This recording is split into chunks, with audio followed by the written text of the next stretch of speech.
Hello friends, कैसे हैं आप सभी। बढ़िया हो गए और बढ़िया रहन दिया होगा। तो जैसा कि आज 28 तारीख हो गई है, आपको पता ही लग गया है कि क्या हमारी स्ट्रेटजी रहने वाली है। तो हम 7 दिन का लेके चलते हैं, इस चैप्टर को निपटा देंगे। एक एक question plus introduction plus concept etcetera etcetera. तो बिना टाइम वेस्ट करे आज पूरा आपको बता देते हैं पॉलिनोमियल होता क्या है, क्या होती है बातें हैं इसमें, क्या क्या चीज़ें हमें नई नई सीखनी हैं और भी बहुत कुछ। तो विद जुगाड़ स्टाइल आएगा सब कुछ। अब मैं आपको बताऊं, शुरुआत करते हैं पॉलिनोमियल होता क्या है। देखो, आपको किसी भी चैनल पे सर्च कर लो, गूगल पे सर्च कर लो या कहीं पे भी कर लो, बुक्स में ढूंढ लो, आपको इसकी पक्की डेफिनेशन ज़रूर मिल जाएगी। बट जो जुगाड़ी स्टाइल में मैं इसको बताने वाला हूँ ये है क्या, ज़िंदगी भर याद रखोगे। अब मैंने लिखा 4x² प्लस 10x प्लस 8।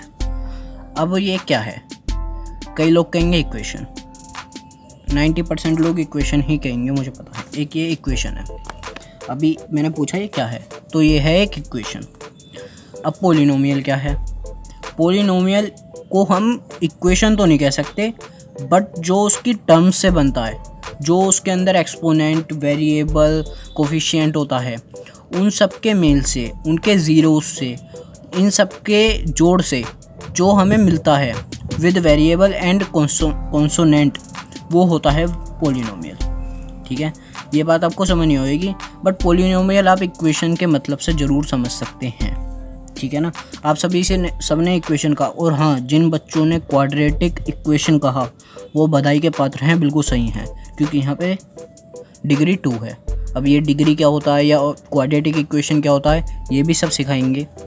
तो अब ये हमारी एक इक्वेशन आ गई, ठीक है ना। तो इसमें जो x है वो है वेरिएबल ज़रूरी नहीं x हो, A to Z कुछ भी ले सकते हैं। 4, 10, 8 नंबर्स हैं, ठीक है ना, नंबर रहेंगे उसके साथ। इसकी फॉर्म होती है ax² plus bx plus c। ठीक है, तो यहाँ पर a b c तो नंबर्स हैं और x यहाँ पर वेरिएबल है। अब मैं आपको बोलूँ माई नेम इज़ कमल, ठीक है, मैंने लिख भी दिया बोलने के साथ साथ, माई नेम इज़ कमल, ठीक है ना।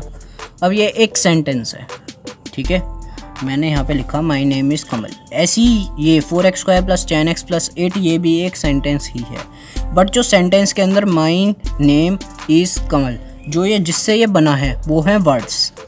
वो क्या है? वर्ड। जो इक्वेशन जिससे बनी है वो बोलेंगे terms, that's called it terms. समझे आप? ये तरीका था समझाने का कि सेंटेंस में जैसे वर्ड्स होते हैं उसका डिवीज़न कर दें, तो इक्वेशन को डिवाइड कर दें तो होती हैं टर्म्स। अब यहाँ पर एक टर्म ले ली मैंने 4x², ठीक है, जो टर्म को एडिशन, सब्ट्रैक्शन, डिवीज़न, मल्टीप्लिकेशन होता है वो उससे जोड़ देती है, ठीक है, वो इक्वेशन को फॉर्म कर देती है। अब 4x² मैंने एक टर्म ले ली। अब जो डिग्री है, जो पावर है, this is called an exponent, उसे एक्सपोनेंट कहते हैं। आपको x बताया मैंने, वेरिएबल, और जो x के साथ नंबर होगा वो बोलेंगे कोफिशिएंट। इतनी बात समझ में आई आपको? ठीक है, अब चलते हैं आगे। अब आगे क्या सीखना है कि देखो, जो भी हमारी टर्म होगी वो हमेशा रियल नंबर होगी। अब रियल नंबर, अब ये मत कहना आपको नहीं पता, whole number, natural number, integer, rational, irrational, ये सब रियल नंबर है, ठीक है। अब ये क्या है, ये भी आपको बहुत ही अच्छे तरीके से मैंने समझा रखा है। अगर वीडियो नहीं देखी तो जाके वीडियो देखो। चलो अब आगे बात करते हैं। एक्सपोनेंट हमेशा होल नंबर में होगी, ठीक है ना, डेसिमल में नहीं होगी। आगे बढ़ते हैं। वेरिएबल A to Z कुछ भी हो सकता है, ठीक है। कोफिशिएंट न्यूमेरिक होएगा हमेशा, ठीक है। अब आते हैं डिग्री के ऊपर बात करते हैं। डिग्री क्या होती है? डिग्री की अब मैं डेफिनेशन नहीं लिखूँगा, बात ही करूँगा सीधा हाईएस्ट पावर। अब यहाँ पे मैंने 2 चीज़ लिखी, 3x³ plus 2x² plus x plus 4। अब इसके अंदर इक्वेशन के अंदर क्यूबिक इक्वेशन है, इसके अंदर डिग्री क्या है, पावर तो यहाँ पे भी है 3, यहाँ पे भी है 2, यहाँ पे 1 है, यहाँ 0 है, ठीक है ना। बट इसमें डिग्री क्या है, हाईएस्ट पावर तो 3, this is known as degree, ठीक है। एक्सपोनेंट और डिग्री में काफ़ी अंतर है, एक्सपोनेंट एक पावर है, डिग्री हाईएस्ट पावर है। चलो ये भी समझे आप। कंडीशंस, अगर डिग्री 1 है तो होगी हमारी लीनियर इक्वेशन। अब इन सब के देखो बुक में दे रखे हैं ग्राफ्स, वो भी मैं आपको समझाऊंगा, बट इस इंट्रोडक्शन में नहीं सिखाऊंगा, आपको बकायदा ग्राफ के ऊपर करके सिखाएंगे हर चीज़, बट इस इंट्रोडक्शन में नहीं मिलेगा। इस इंट्रोडक्शन के बाद डायरेक्ट क्वेश्चंस मिलेंगे बिल्कुल आपको, और जो भी चीज़ मेन है, काम की बातें हैं, वो ही करेंगे बस हम, ठीक है ना। कॉन्सेप्ट सिर्फ उतना ही सिखाऊंगा जितना काम का है। तो डिग्री अगर 1 है, जैसे कि x + 4 है, यहाँ पे तो 0 है डिग्री, यहाँ पे 1 है, अगर 1 है तो होगी लीनियर इक्वेशन। लीनियर इक्वेशन क्या होता है आपको बता दिया, जब डिग्री 1 होती है। दोनों को आपस में आप इंटररिलेट कर सकते हैं। अगर डिग्री 2 है तो होगी क्वाड्रेटिक इक्वेशन। इसके ऊपर पूरा चैप्टर है, नेक्स्ट चैप्टर ये शायद, अभी आपको मैंने बताया जब हमने शुरू करा ये, सबसे पहले क्वाड्रेटिक इक्वेशन से शुरू करा, 4x² 10x + 8, this is known as quadratic equation. अगर डिग्री 3 है, this is known as cubic equation. तो लीनियर इक्वेशन, लीनियर से आप समझ सकते हैं, डिग्री 1, 2 है तो क्वाड्रेटिक इक्वेशन, 3 है तो क्यूबिक इक्वेशन। अभी हमारे कोर्स में फ़िलहाल यही तीनों के बारे में संपर्क होएगा हमारा, तो ठीक है ना। तो आप इतना ही समझें, आगे ज़्यादा एडवांस ना पहुँचें। तो अब वैसे तो जो हमारे आगे क्वेश्चन आने वाला है वो सिर्फ ज़ीरोज़ को फाइंड करने में पता लगाएगा। अब मैं आपको थोड़ा सा इंट्रोडक्शन दे दूं ग्राफ के बारे में। देखो, जब लाइन इंटरसेक्ट करती है तो कुछ ना कुछ पॉइंट बनाती है x, y, ठीक है ना, ये बात समझते हो आप। तो ज़ीरोज़ क्या होते हैं, पहले ये बताते हैं आपको। ज़ीरोज़ ऑफ पॉलिनोमियल, ये एक बहुत बढ़िया कॉन्सेप्ट है, तो हम इस बढ़िया कॉन्सेप्ट को समझेंगे, बहुत अच्छे से समझेंगे, मज़ा आ जाएगा। अब ज़ीरोज़ का मतलब क्या है, एक पॉलिनोमियल ले लिया मैंने, मैं कौन सा लूँ, किसी बुक में से ही उठाते हैं, ठीक है ना। बुक में मिल जाए कोई सा अच्छा सा, बहुत ईजी सा, x² - 2x - 8। ये एक्सरसाइज 2.2 का क्वेश्चन नंबर 1 का फर्स्ट पार्ट है, मैंने इसलिए ही ये उठाया। अब ज़ीरोज़ पहले मैं ये बता दूँ होते क्या हैं, कि किसी पॉलिनोमियल के, अब देखो वही बात है, इसको समझाने के ज़ीरोज़ है ना, 2 जगह वर्ड यूज़ होएगा। मैं आपको पहले बताता हूँ ज़ीरोज़ फाइंड कैसे करते हैं, उसके बाद आपको समझ आएगा कि ज़ीरोज़ होते क्या हैं, ठीक है ना। कंफ्यूज नहीं करूँगा मैं आपको, ज़ीरोज़ फाइंड कैसे करते हैं। आपने ये क्लास 9th में भी करा होगा, बट पता नहीं आपने कैसे करा है, स्प्लिटिंग टर्म होती है इसका करने का तरीका, आपको मुझे नहीं पता आपने कैसे करा है, बट जो मैं अब सिखाने वाला हूँ वो पूरे चैनल पर किसी ने नहीं सिखाया होगा जुगाड़ स्टाइल में। देखो, ये हमारी 3 टर्म है।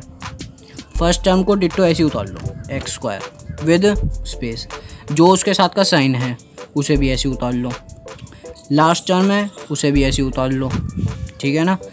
अब जो इन दोनों के साइन हैं, इन दोनों साइन के इंटू कर दो। जैसे कि आपको मैंने बताया है, नहीं बताया तो कोई बात नहीं, सुन लो। जब सेम साइन होंगे तो आएगा प्लस, अगर डिफरेंट साइन होंगे तो आएगा माइनस, ठीक है ना। अब चाहे यहाँ पे प्लस प्लस भी होता, सेम साइज़ पे होंगे तो प्लस, डिफरेंट होंगे तो माइनस, चाहे वो प्लस माइनस हो, माइनस प्लस हो, आएगा minus he. But same size होंगे, माइनस माइनस होगा तो प्लस हो जाएगा, प्लस प्लस होगा तो प्लस हो जाएगा। अब माइनस माइनस है तो हो गया हमारा प्लस, ठीक है। अब आपको इसके और इसके दोनों लास्ट वाली डिजिट्स के टर्म्स के फैक्टर निकालने हैं, ठीक है, निकाल लेंगे बहुत आसानी से। 8 के फैक्टर होते हैं 2 2 2, x का कोई फैक्टर दे नहीं रखा, हमें चाहिए बीच में 2, तो इन तीनों से ऐसा बनाओ कि 2 आ जाए, पहले तो हो बड़ा नंबर और फिर हो छोटा नंबर, क्योंकि बीच में है प्लस, ठीक है, समझ रहे हैं आप। तो मैं ले लेता हूँ 2 2 जा 4 और बचा 2, तो हो गया 4x और यहाँ पर हो गया 2x, ठीक है ना। -4 में से +2 गया तो -2 बचेगा, बात समझ आई? फिर से क्लियर कर देते हैं। पहली डिजिट ऐसी उतार दो, उसका साइन ऐसी उतार दो, लास्ट की डिजिट ऐसी उतार दो, उसका साइन ऐसी उतार दो, दोनों के इनटू कर दो, बीच में आ गया प्लस और 4x, यहाँ पे ले लिया 2x। कैसे लिया? दोनों के हमने फैक्टर्स निकाल लिए, तो 2 2 2 मिला, इसके फैक्टर तो बनी ही है, तो 2 2 जा 4 हो गया। बड़ी डिजिट पहले लिखनी है हमेशा, ये भी याद रखना, बड़ी हमेशा पहले ले लेना, और उसके बाद 2 ले लिया। अब इन दोनों में से कॉमन लेते चलो, x कॉमन ले लिया, x - 4 प्लस 2 कॉमन ले लिया, x - 4, तो x + 2 हो गया, एक फैक्ट इसका, और एक x - 4 हो गया। ये आ गए इसके zeros, this is known as zeros. तो ये हमें इस चैप्टर में बहुत बार फाइंड करना पड़ेगा, ठीक है ना। थोड़ा ऑडियो प्रॉब्लम हो रहा है, ट्रेन बराबर में से निकल ली है, मैं आज छत पे था तो बढ़िया मौसम हो रहा था इसलिए आ गया था। तो अब 2 मिनट जान दो इस ट्रेन को ज़रा। तो मैंने आपको बताया कि फाइंड ज़ीरोस। अब ज़ीरोस होते क्या हैं देखो, अब x + 2 = 0 है, x - 4 = 0 है। ज़ीरो का ज़ीरो ले लो, समझो बात को। अब यहाँ पे थोड़ी कॉम्प्लिकेटेड हो जाएगी बात। ये हमारे ज़ीरोज़ निकल गए हैं। अब x + 2 को 0 ले लो = तो x बराबर -2 हो जाएगा, और यहाँ पर x बराबर 4 हो जाएगा। अब ये हो गए ज़ीरोज़, x बराबर -2 और x बराबर 4, this is known as zeros. अब ज़ीरोस है क्या? अब मैं यहाँ पर अगर x की वैल्यू -2 यहाँ पे पुट कर दूँ आपके सामने, -2 का होल स्क्वायर, ठीक है ना, और -2 यहाँ पे भी -2 और यहाँ पे -8, -2 का होल स्क्वायर 4 + 4 -8, 4 4 8 -8 आ गया 0। तो ज़ीरो क्या है? ज़ीरोस है क्या हमारी? ज़ीरोज़ वो हैं जब वेरिएबल में हम उसको पुट कर दें और जो हमारा पोलिनोमियल 0 हो जाए, उसकी वैल्यू 0 हो जाए, वो उसके पोलिनोमियल के ज़ीरोज़ होते हैं। तो फाइंड करने मैंने आपको स्प्लिटिंग टर्म से ज़ीरोज़ निकालने सिखाए। उसको 0 के ही इक्वल रख दो और उसके बाद उसको पुट करके देखोगे तो आपका जो आंसर आएगा वो 0 ही आएगा। तो ये था कॉन्सेप्ट हमारा ज़ीरोज़ ऑफ पोलिनोमियल। तो मैं आशा करता हूँ आपको बहुत अच्छे से समझ में आ गया होगा। तो 0 मीन्स कट, उसको पोलिनोमियल को ख़त्म कर दे, उसको लगाना है तो भी ख़त्म कर दे, उसे बनाना है तो भी ख़त्म कर दे।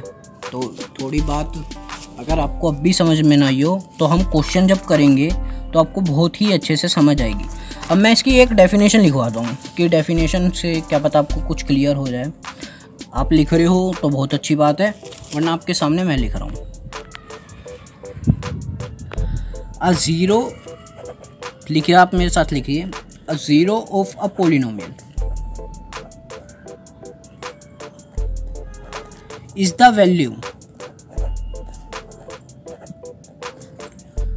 value of the variable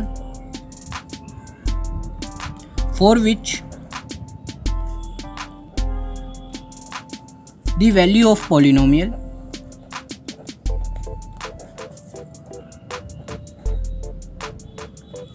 मैंने लैंग्वेज भी इसी तरीके से लिखाई है, becomes 0। अब एक ज़ीरो वो होता है पोलिनोमियल का जो वेरिएबल की वैल्यू पोलिनोमियल में 0 कर दे। दिस इज़ नोन, ये है हमारी डेफिनेशन ज़ीरोज़ ऑफ पोलिनोमियल की। तो मैं सोचता हूँ, समझता हूँ, आप कमेंट में कर देना अगर कोई दिक्कत परेशानी आ रही हो तो, ठीक है। वैसे मैंने कर दिया है, मैं दोबारा एक स्प्लिटिंग टर्म को ज़रूर एक बार रिपीट करना चाहूँगा। मैं सोच रहा था थोड़ा कॉम्प्लिकेट ना लगे आपको। मान लो ये एक हमें दे रखी है, पहली डिजिट पहला टर्म ऐसे उतार लो, लास्ट टर्म ऐसे उतार लो, उन दोनों के साइन ऐसे उतार लो, दोनों के इंटू कर दो, दोनों के लास्ट वाले दोनों के फैक्टर निकालो, उससे ऐसे निकालो जो बड़ा वाला बने उसे यहाँ रख लो, जो छोटा वाला बने उसे यहाँ रख लो, फिर कॉमन लो और यहाँ पर ले आओ, बराबर = 0 लिख दो और उसके बाद अपना 0 आ गया। तो ज़ीरोज़ का मतलब यहाँ पर 2 या 3 चीज़ आ गई, ठीक है ना। यही पहले मेरे को भी थोड़ा डाउट रहता था कि ज़ीरोज़ है क्या, आपको भी रह रहा होगा। अगर अब भी रह रहा है तो मैं फिर बता दूं, ज़ीरोज़ ये ही हैं जो पोलिनोमियल को उसके वेरिएबल में पुट करके 0 कर दे, वो ही उसके ज़ीरोज़ होते हैं, ठीक है। अब भी आपको समझ ना आया हो कमेंट करिए, प्लीज़ करिए। आपके ऊपर एक वीडियो और बना दूंगा, स्पेशल इसी टॉपिक पे बना दूंगा, उसी बच्चे का नाम लेके बनाऊंगा जो मेरे को कहेगा। ज़रूर बनाऊंगा अगर आपकी डिमांड रही तो। अब मिलते हैं एक्सरसाइज 2.1 में, बहुत छोटी सी वीडियो रहने वाली है, आज ही मिल जाएगी, इस बात की गारंटी मैं लेता हूँ। तो थैंक्स फॉर वॉचिंग, जय हिंद, जय भारत।